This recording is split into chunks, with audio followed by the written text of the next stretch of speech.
पहिल्या दिवसापासून अक्षय शिंदे प्रकरणामध्ये पोलिसांनी अक्षम्य हलगर्जीपणा केला।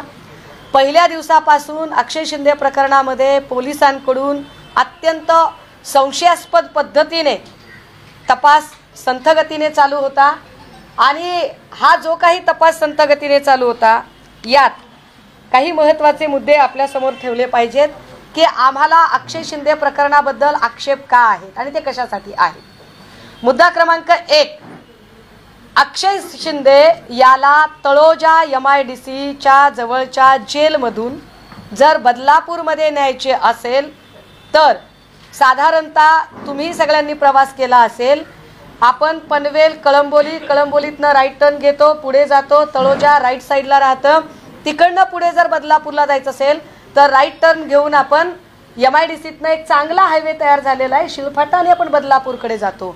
गाडी मुंब्र्याकडे नेण्याचं काय कारण होतं? प्रश्न क्रमांक 1, जर रस्ता हा तळोजा टू बदलापूर आहे तर ती बदलापूरला गाडी का गेली याचं उत्तर अजूनही मिळालेलं नाही। प्रश्न क्रमांक 2, पोलिसांनी चार्जशीट, अक्षय शिंदे हा कोणी VIP नव्हता, हा कोणी क्रांतीवीर नव्हता, हा कोणी फार मोठा काही सोज्वळ माणूस नव्हता, मग त्याचं चार्जशीट रविवारच्या दिवशी एवढं तडकाफडकी फाईल करण्याची पोलिसांना काय घाई होती? ते रविवारी का फाईल केलं गेलं आणि इतक्या घाईने, म्हणजे लगेच तुम्हाला सायंकाळी 5 वाजता सोमवारी सगळ्या प्रक्रिया करून म्हणजे 5 वाजायची वेळ होते आणि त्याच वेळेला तुम्हाला त्याला बाहेर न्यावंसं वाटतं, तुम्हाला त्याच्यात अजिबात काही प्रिकॉशन्स घ्यावेसे वाटत नाहीत, हे प्रचंड संशयास्पद आहे। ज्या पिस्टलने अक्षय शिंदेवर गोळी झाडली, जनरली पोलिसांकडे ज्या काही आत्ता पिस्टल आहेत, आता रिव्हॉल्वर इतिहास जमा झालेले आहेत, ज्या पिस्टल वापरल्या जातात त्या सोफिस्टिकेटेड वेपन म्हणून वापरल्या जातात। साधारणतः 9mm या सगळ्या पिस्टल आहेत, याच्यामध्ये कॉक किंवा लॅच वजा एक गोष्ट आहे। जे सोफिस्टिकेटेड वेपन आहे ते सगळे पोलीस कर्मचारी वापरतात। हे सोफिस्टिकेटेड वेपन बाजारात कुठेही खाजगी पद्धतीने खरेदी विक्रीसाठी नाही। ज्या अर्थी बाजारात हे खाजगी पद्धतीने खरेदी विक्रीसाठी नाही त्या अर्थी याचं कुठेही ट्रेनिंग सुद्धा मिळायचं काही कारण नाही, म्हणजे याचं ट्रेनिंग हे फक्त पोलिसांनाच असू शकतं। जर असं असेल तर अक्षय शिंदेला हे ट्रेनिंग कुठून मिळालं? कारण काहीही असलं, पहिली गोष्ट रिव्हॉल्वर अनलोड, पिस्टल अनलोड असते, ती लोडेड करून अजिबात ठेवली जात नाही। समजा एमर्जन्सीमध्ये लोडेड करून ठेवायची जरी म्हटलं तरी चेंबर लोड केल्यानंतर चेंबर लोड करणे आणि ट्रिगर ओढणे या दोन्हींच्या मध्ये एक कॉक आहे, या दोन्हींच्या मध्ये एक लॉक आहे। हे लॉक लावावंच लागतं, कारण जर चेंबर तुम्ही लोड केलं तर कुठल्याही क्षणी साध्या बोटाचा जरी दाब पडला तर गोळी उडू शकते आणि ज्याच्याकडे रिव्हॉल्वर आहे त्याला सुद्धा धोका होऊ शकतो। त्यामुळे कुठलाही माणूस त्याला लॉकच करणार असं लॉक काढणं हे कुठल्याही सर्वसाधारण माणसाला शक्य नाही, त्याचं ट्रेनिंगच मिळायला हवं। मग ते अक्षय शिंदेला लॉक कसा काय काढता आला? एक जरा पुढचा अजून मुद्दा आहे की या सगळ्यांच्या मध्ये असं आपण गृहीत धरू की त्याने लॉक काढायचा प्रयत्न केला, दोन्ही हातात बेडे असणारा माणूस उठतो, कमरेचं पिस्टल काढतो, ज्या पिस्टलचं जे होस्टरमध्ये बांधलेलं असतं, म्हणजे ते पिस्टल ज्या याच्यात ठेवतात त्याला आपण होस्टर म्हणतो, त्या होस्टरमध्ये तो रिव्हॉल्वर पिस्टल ठेवलेली आहे, तिथून त्याला वायरने व्यवस्थित खांद्याच्या दिशेने त्याला आतल्या बाजूने, शर्टच्या आतल्या बाजूने पॅक केलं असतं, ते उपसता कसं काय येऊ शकतं? ते उपसून गाडीमध्ये जागा किती आहे? 1 ते 1.5 फुटाची, 1.5 फुटाच्या जागेमध्ये तो खाली बसलेला होता की तो बाकड्यावर होता? त्याच्या उजव्या आणि डाव्या बाजूला पोलीस अधिकारी होते, नेमकं काय झालं याची जरा उत्तरं पोलिसांनी देणं गरजेचं आहे। महत्त्वाची बाब, काही लोक म्हणतायत की अहो तुम्ही का बरं आक्षेप घेताय? महोदय, हे जरा नमूद केले जावे, एकनाथ शिंदे साहेबांच्या पक्षाचे अधिकृत प्रवक्ते संजय सिरसाट यांचं स्टेटमेंट बघा। संजय सिरसाट यांनी स्पष्टपणे या सगळ्या प्रकरणावर संशय व्यक्त केलाय। त्यांनी हेही म्हटलंय की पोलिसांना पोलिसांचं काम करू द्यायला पाहिजे, कायद्याची प्रक्रिया बायपास करणं हे संशयास्पद वाटतं, याची चौकशी झाली पाहिजे, हे शिंदे गटाच्या प्रवक्त्याने सांगितलंय. म्हणजे असं काही नाहीये की एकाच माणसाने ही गोष्ट सांगितलेली आहे. यावर का आक्षेप घ्यावासा वाटतो त्याचं दुसरं कारण, हैदराबादचं जेव्हा तेलंगणा एन्काउंटर झालं, ही बलात्कार केस झाली. बलात्कार केस नंतर 4ही लोकांना क्राईम सीन व्हिजिटसाठी नेण्यात येत होतं. हे फार विशेष आहे. याही प्रकरणात आरोपीला क्राईम सीन व्हिजिट आहे आणि हैदराबादच्या प्रकरणातही आरोपीची क्राईम सीन व्हिजिट आहे. नेमक्या क्राईम सीन व्हिजिटच्या वेळेलाच त्यांचा एन्काउंटर होतो. सेल्फ प्रोटेक्शनचा बनाव केला जातो. तसाच सेल्फ प्रोटेक्शनचा बनाव याही प्रकरणात आहे. पुढचा प्रश्न, जर अक्षय शिंदे इतका हिंस्त्र आहे, एवढा मोठा गुन्हेगार आहे, एवढा मोठा ताकदवर आहे, हे कृपया अधोरेखित करावे की त्याच अक्षय शिंदेबद्दल बोलताना बदलापूर पोलिसांनी तो गतिमंद आहे असं आधी सांगितलेलं आहे. जर अक्षय शिंदे गतिमंद होता हे पोलिसांनीच स्वतः सांगितले होते, तर मग अक्षय शिंदे हा एवढा हिंस्त्र, एवढा चालाक, एवढा 1 मिनिटाच्या आत, काही सेकंदाच्या आत पिस्टल ओढून घेणारा, एवढा चपळाईने वागणारा गुन्हेगार कसा काय झाला, याचे उत्तर पोलिसांनी द्यायला हवं. या सगळ्या प्रकरणात ज्या अक्षय शिंदेचा एन्काउंटर झालेला आहे आणि ज्याने ती गोळी झाडलेली आहे ते संजय शिंदे. संजय शिंदे 1983च्या बॅचचा ऑफिसर. कोण आहे संजय शिंदे? संजय शिंदे हा अत्यंत वादग्रस्त पोलीस अधिकारी. संजय शिंदे हा तोच माणूस आहे जो अरुण टिकू मर्डर केसमध्ये जो अक्युज्ड पर्सन होता, ज्याचं नाव विजय पलांडे. ज्या विजय पलांडे हा या संजय शिंदेचा मेवना, या आरोपीला पळवून लावण्यामध्ये मुख्य भूमिका होती ती संजय शिंदेची. अशा अनेक प्रकरणामध्ये, एन्काउंटर प्रकरणात तो वादग्रस्त आहे, कारण तो प्रदीप शर्माचाही काही काळ साथीदार राहिलेला आहे. म्हणजे याला याच्यासाठी वापरलाच जात होता असं म्हणायला पुरेसा वाव आहे. या संजय शिंदेला ज्याने विजय पलांडे केसमध्ये विजय पलांडेला फरार होण्याला मदत केली होती, तो सस्पेंड होता. मला वाटते त्यावेळेला के सुब्रमण्यम डीजी वगैरे होते, नंतर दयाळ साहेब आले. हा माणूस सस्पेंड होता. याची डिसमिसची फाईल समोर ठेवलेली होती डीजींच्या, पण याला डिसमिस न करता परत याला सेवेमध्ये सामावून घेतलं होतं. या संजय शिंदेची एकूण जी कारकीर्द आहे ती जर तपासली तर ती वादग्रस्त आहे. मी पुन्हा कट टू परत मी तेलंगणा प्रकरणाकडे जाईल. तेलंगणा प्रकरणातले जे एन्काउंटर होते ते एन्काउंटर फेक आहेत असा संशय व्यक्त केला गेला आणि त्यावर उच्चस्तरीय चौकशीची मागणी केली. त्यानुसार त्रिसदस्यीय समिती नेमली होती. सिरपुरकर समितीने आपला अहवाल कोरोनानंतर सादर केला आणि सिरपुरकर समितीने स्पष्टपणे सांगितलं की या सगळ्या प्रकरणात जो एन्काउंटर झालेला आहे तो एन्काउंटर नसून मर्डर केस आहे. आणि क्लिअर कट हायकोर्टने सांगितलं की जे 10 पोलीस आहेत त्या 10 पोलिसांवर 302 नुसार गुन्हा दाखल करा आणि केस चालवा.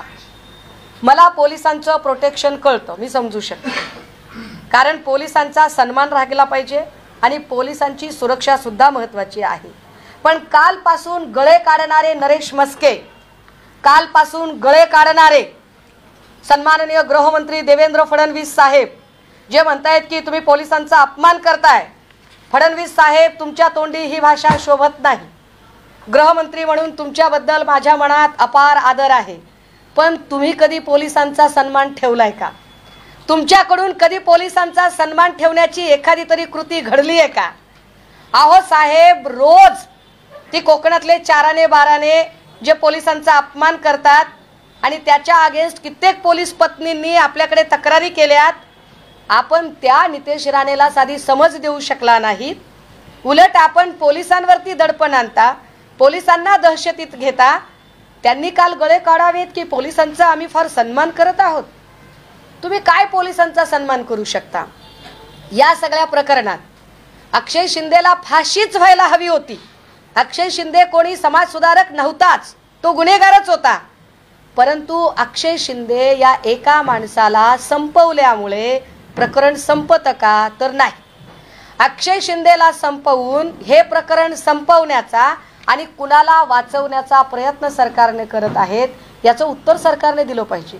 कारण अशा पद्धतीने एन्काउंटर करणं हा स्टेट स्पॉन्सर्ड टेररिझम आहे, ज्याला आम्ही राज्य प्रायोजित दहशतवाद असं स्पष्टपणे म्हणतोय की हा राज्य प्रायोजित दहशतवाद आहे. काल नरेश मस्केने अजून एक मुक्ताफळं उधळली की हा नैसर्गिक न्याय आहे. हा नैसर्गिक न्याय आहे कसं काय? जर हा नैसर्गिक न्याय असेल तर मग पुण्यातल्या पोर्शे कार अपघातामध्ये विशाल अगरवालने जी गाडी चालवली त्या गाडीतनं जे 2 लोक चिरडून मारले गेले, मग नैसर्गिक न्यायानुसार गाडी चालवणाऱ्याला पण चिरडून मारायचं का? जर नैसर्गिक न्याय म्हणत असाल तर मग संकेत बावनकुळेला पण पुन्हा गाडीने ठोस द्यायची का, म्हणजे नैसर्गिक न्याय होईल? जर नैसर्गिक न्याय असं वाटत असेल नरेश मस्केला, तर काय मग राहुल शेवाळेवर आरोप करणारी जी रिंकी बक्सल आहे, मग हा नैसर्गिक न्याय राहुल शेवाळेला लावायचा का? निर्मला यादवने आरोप केले, हाच नैसर्गिक न्याय, मग काय इकडे श्रीकांत देशमुखला लावायचा का? हा नैसर्गिक न्याय ब्रिजभूषणला लावायचा का? उत्तरं द्यावी त्याची सरकारने की तुम्ही जर नैसर्गिक न्याय म्हणत असाल तर नैसर्गिक न्यायाची तुमची नेमकी व्याख्या काय आहे? तो नैसर्गिक न्याय आम्हाला कळला पाहिजे. आम्हाला या प्रकरणात गांभीर्य काय आहे, कशासाठी आम्ही बोलतोय हे काल शिंदे गटाच्या प्रवक्त्यानेही सांगितलं की जर अशा पद्धतीने एन्काउंटर होत असतील तर मग पोलीस व्यवस्था करते काय, गरज काय त्याची, हे आपण समजून घेतलं पाहिजे की या देशावर आक्रमण करणारा कसाब जो या देशाचा शत्रू होता, तरी सुद्धा कसाबला फासावर लटकवण्याची एक कायदेशीर संपूर्ण प्रक्रिया आपण फॉलो केली होती. आपण IPC इंडियन पिनल कोड हे गुन्ह्याला डिफाईन करण्यासाठी आणि क्रिमिनल प्रोसिजर कोड हे एखाद्या गुन्ह्याची प्रोसिजर काय आहे आणि त्या प्रोसिजरनुसार त्याला शिक्षा कशी पोचावी यासाठीची संहिता आपल्याकडे आहे. जर अशा पद्धतीने जर तुम्ही एन्काउंटर करून जर गोष्टी संपवायच्या म्हणत असाल तर मग पोलीस व्यवस्थेचं अस्तित्व कशासाठी? मग कायदा जेल कशासाठी? जेलवरून आठवलं, आधारवाडी जेल जवळ आहे. बदलापूर आणि ठाण्या प्रकरणामध्ये जर काही आरोपी सापडले, काही गुन्हेगारांना जेलमध्ये टाकायचं असेल तर त्यांना आधारवाडी जेलमध्ये टाकायची सुद्धा सुविधा आहे. मग आधारवाडी जेल सोडून अक्षय शिंदेला तळोजाच्या जेलमध्ये का आणलं होतं याचंही उत्तर त्यांनी दिलं पाहिजे. आता या सगळ्या प्रकरणात जेव्हा चहूकडून टीकेची झोड उठवली जाते तेव्हा काल फडणवीसजी असं म्हणताहेत की मी या प्रकरणात चौकशीचे आदेश दिलेत. फडणवीस साहेब, तुमची कोणती चौकशी पूर्ण झाली ते सांगा. या राज्यामध्ये ड्रग्जचं प्रकरण सुरू झालं तेव्हा तुम्ही म्हणालात की नेक्सस बाहेर येईल. काय नेक्सस बाहेर काढलं तुम्ही? 2.5 वर्ष झालं तुम्ही गृहमंत्री आहात. 2.5 वर्षात तुमची चौकशी अजून पूर्ण झाली नाही का की तुम्ही नेक्ससच बाहेर काढू शकला नाहीत? वसई विरार प्रकरणामध्ये ज्या आरोपीला मारहाण, रस्त्यामध्ये ज्या तरुणीची हत्या झाली, काय केलं तुम्ही? इथे कोयता गँगने हायदोस घातला आणि पोलीस अधिकाऱ्यावरच कोयता चालवला गेला. काय चौकशी केली तुम्ही? त्यावेळेला तुमची भूमिका काय होती? संकेत बावनकुळेच्या प्रकरणात का म्हणालात की आम्हाला कायदेशीर प्रक्रिया फॉलो करावी लागेल? तुम्हाला साधी FIR करता आली नाही लवकर, तेव्हा म्हणालात की नाही मेडिकल करूया, मग फॉरेन्सिक करूया, अमुक करूया, ढमुक करूया, CCTV, आणि हे सगळं गायब होतं.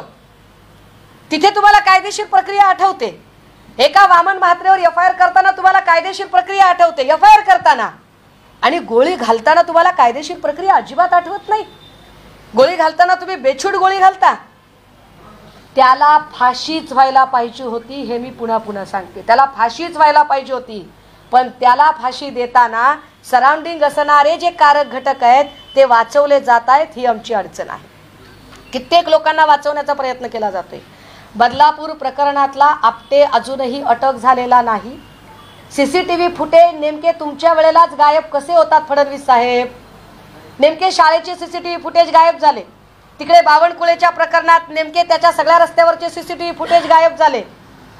आणि तुम्ही कायद्याची भाषा करायची, तुम्ही प्रश्न विचारायचे. या सगळ्या प्रकरणामध्ये अजून काल काही मुक्ताफळं उधळली जात होती. मला वाटतं आपल्या पुण्यातच राहतात विधानसभेच्या काय त्या उपसभापतीबाई, आणि त्या म्हणाल्या की असं नाही बोलता येत, चिडचिड वगैरे होऊ शकते. अरे वा, कालपर्यंतची तुमची भाषा वेगळी होती, आज वेगळी भाषा आहे. एका महत्वाच्या खुर्चीवर बसलेल्या व्यक्तीकडून ही भाषा अपेक्षितच नाहीये मला. निश्चितपणे मुलींना न्याय मिळाला पाहिजे. अरे पण या निमित्ताने शाळा प्रशासन तुम्ही तसंच सोडून दिलंय, त्याचं काय? मी आई आहे, विरोधक म्हणून बोलत नाहीये, आई म्हणून बोलते, शिक्षिका म्हणून बोलते, कायद्याची विद्यार्थिनी म्हणून बोलते. की या सगळ्या प्रकरणात ज्या शाळेमध्ये CCTV नव्हते ती शाळा का वाचवताय तुम्ही?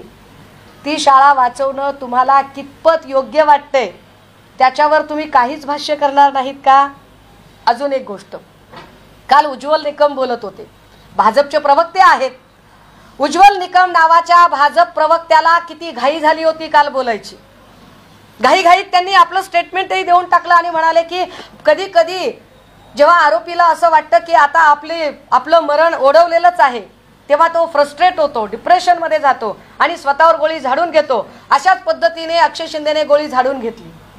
काय तत्परता आहे भाजप प्रवक्त्यांची की ज्या माणसाचा एन्काउंटर झालाय त्याला सुसाईड ठरवण्यासाठी स्वतः जो माणूस हायकोर्ट आणि सुप्रीम कोर्टमध्ये केसेस लढवतो, जो स्वतःला वकील म्हणवतो, असा माणूस भाजपमध्ये गेल्यावर त्याचा सदसद विवेक किती गहाण पडतो याचं हे फार मोठं उदाहरण आहे की एन्काउंटर झालेल्या व्यक्तीला सुसाईड ठरवण्यासाठी घाईघाईने उज्ज्वल निकम पुढे येतात. माझी आता मागणी आहे, पोलीस व्यवस्थेचा आदर राहिला पाहिजे, धाक राहिला पाहिजे. काल आदरणीय पवार साहेबांनीही हे ट्विटमध्ये सांगितलं की तुमच्या अशा गोष्टींमुळे पोलीस व्यवस्थेबद्दलचा धाक आणि त्यांच्याबद्दलचा विश्वास संपत जातो. तो संपता कामा नये. म्हातारी मेल्याचे दुःख नसते पण काळ सोकावतो, तो काळ सोकावता कामा नये. समजून घ्या की एखादं सेक्स स्कॅन्डल घडलं आणि सेक्स स्कॅन्डलमध्ये एक माणूस तुम्हाला सापडला आणि तुम्ही त्या माणसाचा एन्काउंटर केला. लोक म्हणतील वा वा, कारण बऱ्याचदा बलात्काराच्या बद्दल तिरस्काराचीच भावना असते, त्यामुळे त्याचा एन्काउंटर झालं कोणालाही आवडेल. अरे पण एका सेक्स स्कॅन्डल मधल्या एका आरोपीचा जेव्हा तुम्ही एन्काउंटर करता तेव्हा तो एकटा नसतो, त्याची कितीतरी मोठी टीम असेल, कितीतरी मोठं एक रॅकेट असेल. ते रॅकेट कसं बाहेर निघणार? ते रॅकेट बाहेर निघण्यासाठी काही प्रयत्न केले जाणार की नाही? ते प्रयत्न होणं जास्त गरजेचं आहे. म्हणून ही पत्रकार परिषद आहे. आता मागणी आमची ही आहे की पहिल्यांदा तर वादग्रस्त असणारा संजय शिंदे आणि त्याच्यासोबतचे जे इतर लोक आहेत या लोकांचं सस्पेन्शन होणं पण गरजेचं आहे. कारण यांच्याकडून जेव्हा अक्षय शिंदेकडून गोळी झाडली जाते तेव्हा ती पायावर झाडली जाते आणि पोलीस गोळी झाडतात त्यावेळेला ती डायरेक्ट डोक्यात गोळी जाते. हे माझ्या आकलनाच्या पलीकडे आहे अजूनही. दुसरी गोष्ट, या प्रकरणाची उच्चस्तरीय म्हणजे न्यायाधीशांच्या समितीने चौकशी करायला हवी. याला राज्य सरकारच्या प्रभावापासून या केसला लांब ठेवलं जावं. कारण संजय शिंदे हा ठाण्याच्या हद्दीतच अनेक दिवस त्याने ड्युटी केलेली आहे आणि ठाण्यातून जे सत्ता केंद्र चालतं त्यावर आमचा अजिबात विश्वास नाही. त्यामुळे या सगळ्या संबंधाने आम्ही आमच्या मागण्या स्पष्टपणे ठेवलेल्या आहेत. या संदर्भात असं जर एखादं एन्काउंटर झालं तर विदिन 24 आवर याची सगळी माहिती ह्युमन कमिशनला सुद्धा गेली पाहिजे. ती ह्युमन कमिशनला माहिती गेली आहे का यावर सुद्धा चर्चा व्हायला हवी. या सगळ्या संदर्भात अजून आपटेची अटक का नाही आणि शाळा प्रशासनाचं काय करणार आहात यावर आम्ही रीतसर कोर्टामध्ये प्रश्न विचारणार आहोत आणि कोर्टामध्ये आम्ही आमची भूमिका अगदी कागदोपत्री मांडणार आहोत. थँक्यू.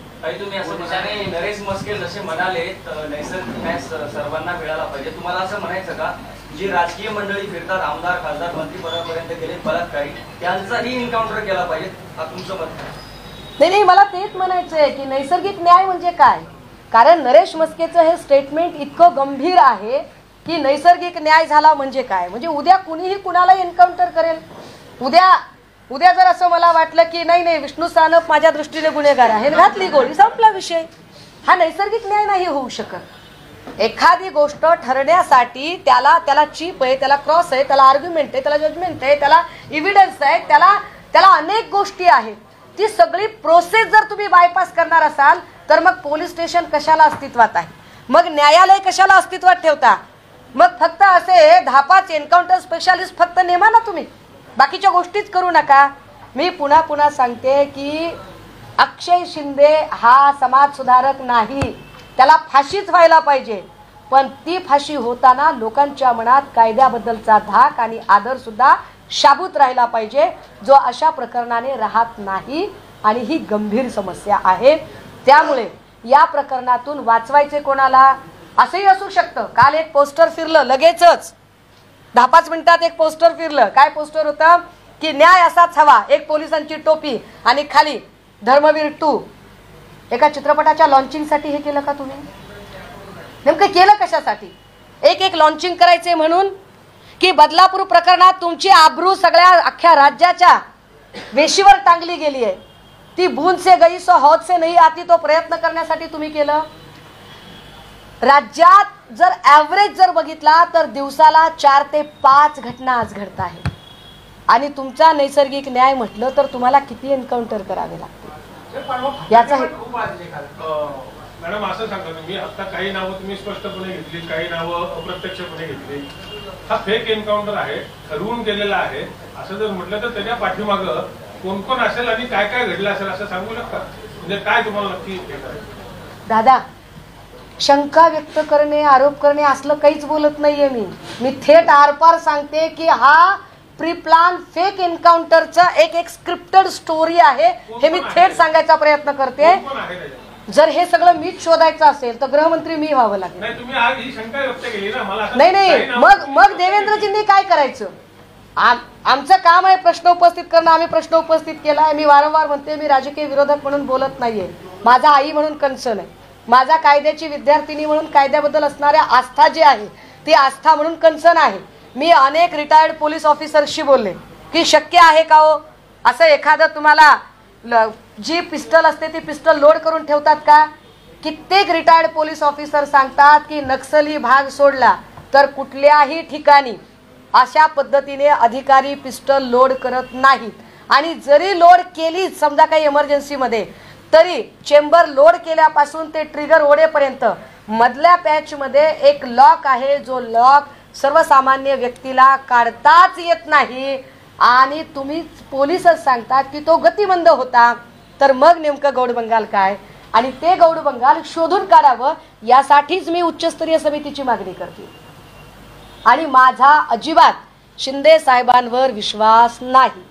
जे शिंदे साहेब सांप्रदायिक विभाजनवादी भाषा करणाऱ्या शांतिगिरीच्या पाठीशी मी उभा आहे असं ठामपणे सांगतात, अशा व्यक्तीवर मी विश्वास ठेवू शकत नाही. Very clear. रामगिरी पोलिसांनी एन्काउंटर केला, मग कुणाला पाठीशी घालतात पोलीस? तेच म्हणायचं मला की कोणाला पाठीशी घालताय? आपटेला तर अजून अटक झाली नाही. या सगळ्या प्रकरणात आपटे फरार आहे, त्याला अटक का केली नाही? बरं, एका प्रकरणात तुम्ही एक FIR करायला आम्हाला 7 तास वेळ घेता. नाही, पोलीस प्रक्रिया आहे, नाही कायदेशीर प्रक्रिया आहे. म्हणजे FIR करताना मात्र तुम्हाला कायदेशीर प्रक्रिया सगळी आठवते आणि एन्काउंटर करताना प्रक्रिया आठवत नाही. ये बात कुछ हजम नहीं हुई. याचे जेवढे राजकारणी म्हणजे लक्ष होतं तेवढे पोलीस पण जबाबदार आहेत ना. मग त्यांनी केलं कसं काय?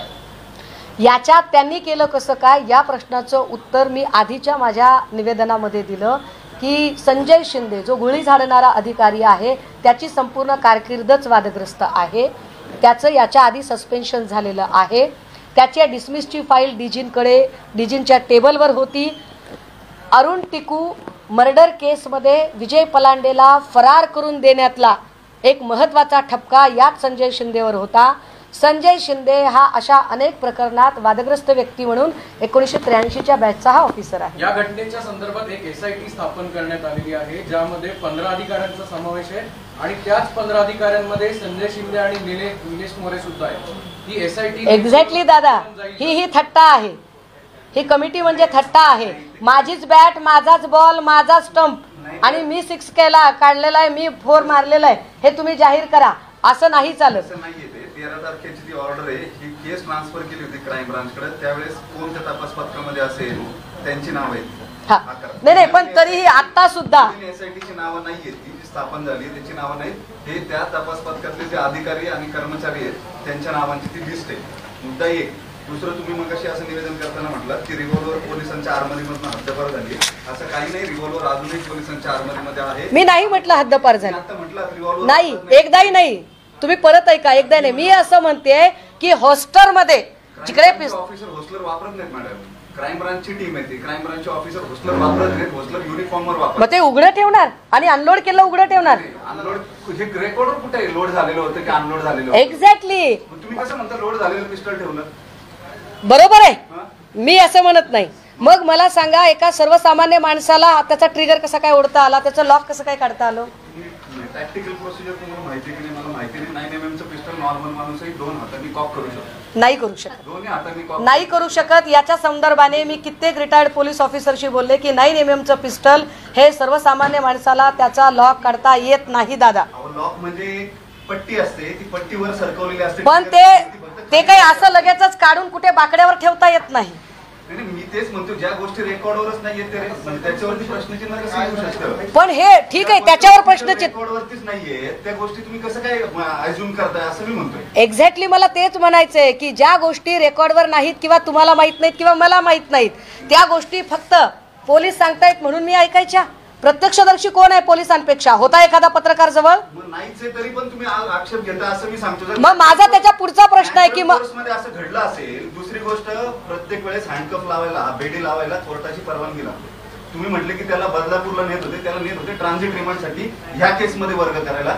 जी केस त्याच्या बायकोने आधी त्याच्यावरती टाकलेली होती आणि ती केस त्याचा तपास करायसाठी हे युनिट बनवलेलं होतं. ही जी 18 नावं सांगितली, 13 तारखेची ऑर्डर आहे ठाणे सीपीची. त्यांनी ही टीम कॉन्स्टिट्यूट केलेली होती त्या गुन्ह्याचा तपास करायचा.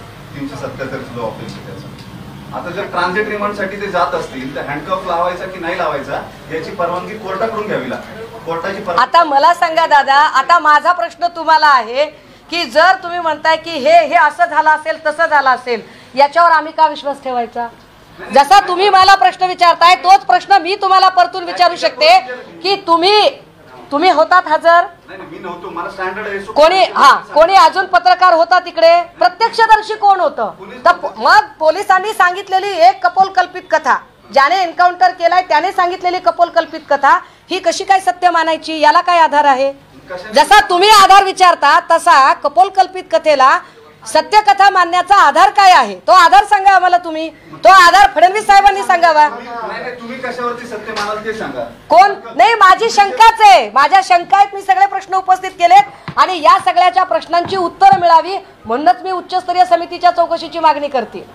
माझे हे सगळे प्रश्न आहेत, लक्षात घ्या. तुम्हीच म्हणताय उच्चस्तरीय समितीने हो. उपयोग होणार नाही. नाही ऐका नाही, तुम्ही मिसगाईड करताय साहेब, तुम्ही मिसगाईड करताय. मी असं म्हणते की माझा स्टंप, माझीच बॅट, माझाच बॉल हे चालणार नाही.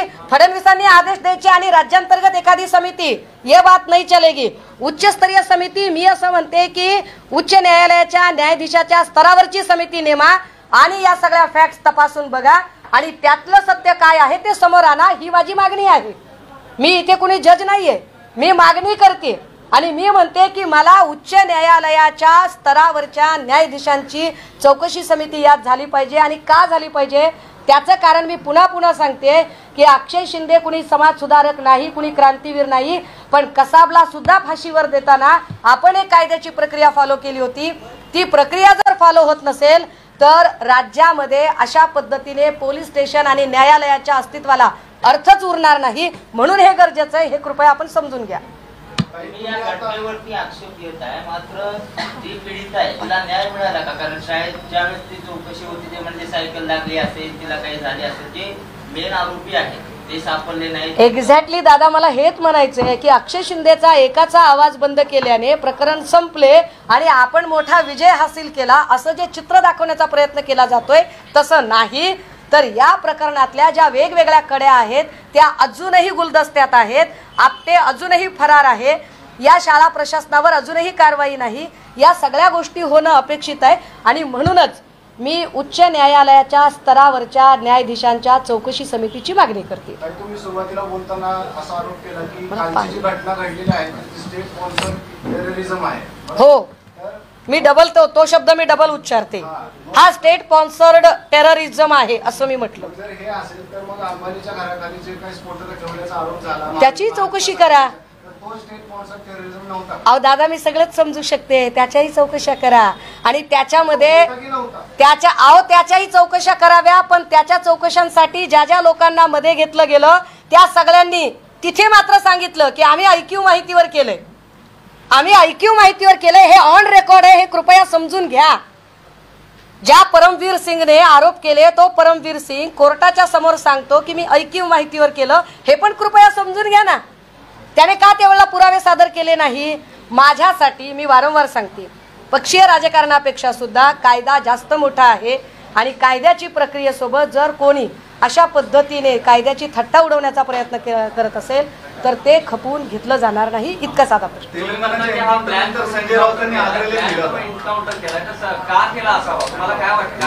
तेलंगणाचा जो काही एन्काउंटर होता त्या एन्काउंटरमध्ये सिरपूरकर समितीचा अहवाल आहे. अहवालामध्ये अनेक गोष्टी नमूद केलेल्या आहेत.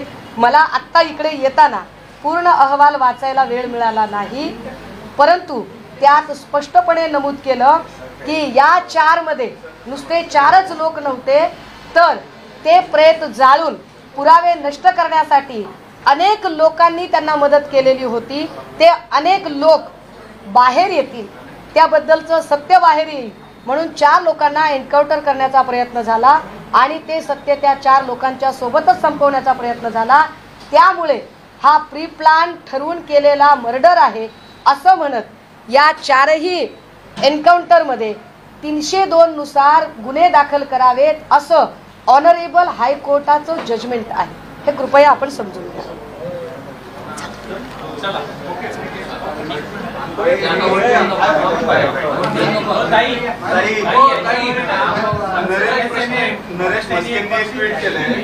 नरेश मस्केंनी एक ट्विट केलंय. तेलंगणाच्या एन्काउंटर नंतर संजय राऊतांनी आग्रहलेख लिहिला होता. न्याय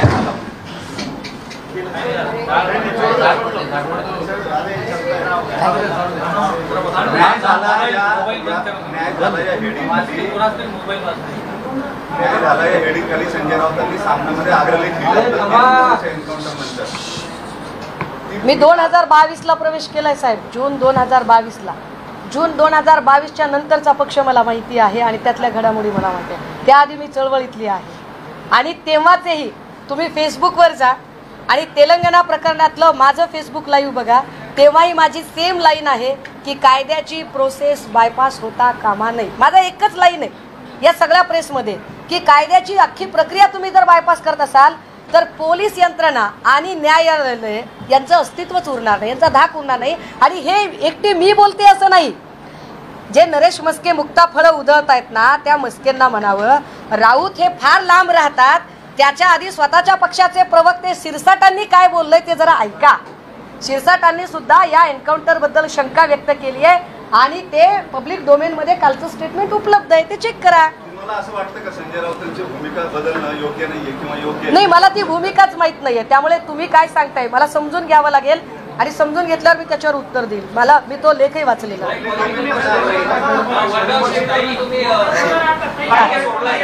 ऐका वडगाव शेरीचा जो विषय आहे, खरं तर या विषयात वडगाव शेरी यायला नको, परंतु पुण्यातल्या 3 जागा आम्ही मागितलेल्या आहेत. क्रमांक 1 ची जागा हडपसर, क्रमांक 2 कोथरूड, क्रमांक 3 वडगाव शेरी आणि 3ही जागा आम्ही लढणार. आम्ही तो दावा सोडलेला नाही. आम्ही पारनेरच्या जागेवर सुद्धा आमचा दावा सांगितलेला आहे. श्रीगोंदा की पारनेर यावर चर्चा वरिष्ठ पातळीला सुरू आहे. महाविकास आघाडीचे वरिष्ठ नेते बसून त्यावर चर्चा करतील, परंतु मी पुणेकर म्हणून, पुण्यातली रहिवासी म्हणून आणि वडगाव शेरीतली रहिवासी म्हणून माझ्या भागात माझ्या पक्षाचं काय अस्तित्व आहे आणि त्यानुसार ती जागा मागावी की नाही मागावी याचा जो मला अहवाल मागितलाय त्यानुसार मी माझा अहवाल दिलेला आहे. आणि माझं म्हणणं आहे की वडगाव शेरी, कोथरूड आणि हडपसर या जागा आम्ही मागितल्या पाहिजे. जागा मागायचं मेरिट काय? विधानसभेचं मतदान, लोकसभेचं मतदान, म्हणजे जागा मागताना जनरली आपली ताकद किती येते कागदावरती यावं लागतं ना डेटा. तसं आपलं मतदान किती झालेलं आहे आपल्या उमेदवाराला आपला. मी आपल्याला जरा आठवण करून दिली पाहिजे. नागपूरच्या राखीव मतदारसंघातनं ज्या रश्मी बर्वे निवडून आल्या ना, रश्मी बर्वेंचे मिस्टर निवडून आले, त्या रश्मी बर्वेंचं आधीचं जे तुम्ही जे म्हणता ना इलेक्ट्रल मेरिट, तर त्या ग्रामपंचायतीला सरपंच होते. तिथून सुरुवात आहे. ऐका ना आणि असं करून कृपया शिवसेनेचा आवाज कुणी दाबू नये. शिवसेनेला असं करून त्याच्या जागा कुणी हिसकावून घेऊ नये. आम्ही त्या जागा मागणार आहे. वसंत मोरे खडकवासल्यातून तयारी करताय तुम्ही. एक मिनिट थांबा, चांगला प्रश्न आहे. थांबा. ऐका. खडक वाचल्याचा तुम्ही प्रश्न विचारला, त्यावर उत्तर देणं गरजेचं आहे. तुम्ही जो विचार करताय तो पुणे जिल्हा म्हणून करताय. आम्ही जो विचार करतोय तो लोकसभा निहाय विचार करतोय. खडकवासला हा बारामती लोकसभेमध्ये येतो. आम्ही जेव्हा पुणे लोकसभेचा विचार करतो त्यावेळेला कसबा, पर्वती, शिवाजीनगर, वडगाव शेरी, कोथरूड असा आम्ही विचार करतोय. त्यामुळे खडकवासला हा जेव्हा आम्ही मागू त्यावेळेला तो बारामती लोकसभेतून मागू. अहवालाचं मेरिट ऐका आमचे संजय भोसले तिथे 3 वेळाचे नगरसेवक आहेत. पुणे महापालिकेचा गटनेता तिथे राहतोय हे समजून घ्या. सतीश मुळीक सारखे अत्यंत जुने जाणते नगरसेवक तिथेच आहेत. सागर माळकर सारखा नगरसेवक हा तिथूनच झाला होता. वार्ड क्रमांक 1चा भाजपकडून निवडून आलेले किरण जठार या नगरसेविका या आता आमच्या सोबत आहेत. महाविकास आघाडी म्हणून तिथे आमची ताकद निश्चितपणे आहे. महत्वाचं सचिन भगत वगैरे तर आहेत. आणि सुषमाताई ज्या जिल्ह्यातनं येतात त्या जिल्ह्याचं तब्बल 63,000चं मतदान सध्या वडगाव शेरीमध्ये वास्तव्याला आहे. अजून काही कॅल्क्युलेशन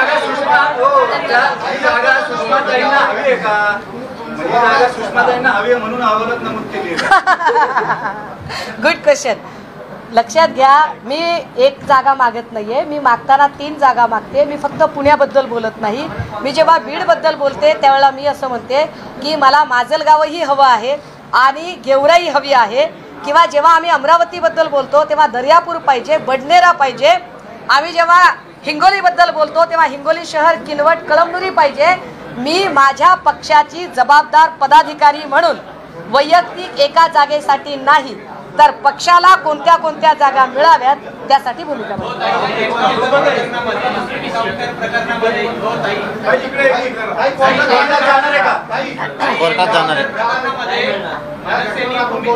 होय. या प्रकरणात आम्ही कोर्टात जाणार आणि कोर्टासमोर हे सगळी गोष्टी ठेवणार. आम्हाला मी पुन्हा सांगते की आम्हाला अक्षय शिंदे मेला याच्यावर हळहळण्यात काहीच अर्थ नाही. तो मरायलाच पाहिजे होता. त्याचं मरण, त्याची शिक्षा अटळ होती. पण या निमित्ताने इतर सत्य दडवली जाऊ नयेत. ती सत्य बाहेर येण्यासाठी जी चौकशीची मागणी करायची त्यासाठी निश्चितपणे आम्ही न्यायालयीन प्रक्रिया भलेही आमची तारीख मग 3002 मध्ये 3014 मध्ये जरी आली तरी आम्ही त्यासाठी न्यायालयीन प्रक्रिया फॉलो करू.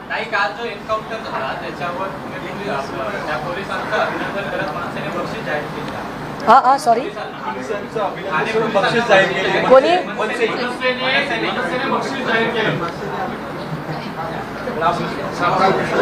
निवडणुकीच्या रिंगणात असणारे ज्यांना खरंच आपण गांभीर्याने घेऊ शकतो अशा लोकांचे स्टेटमेंट नक्की सांगा.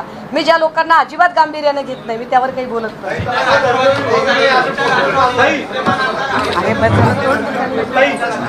मला हिंदीमध्ये करायचे समराईज पाहिजे. PCA दुसरी भैया दुसरी PCA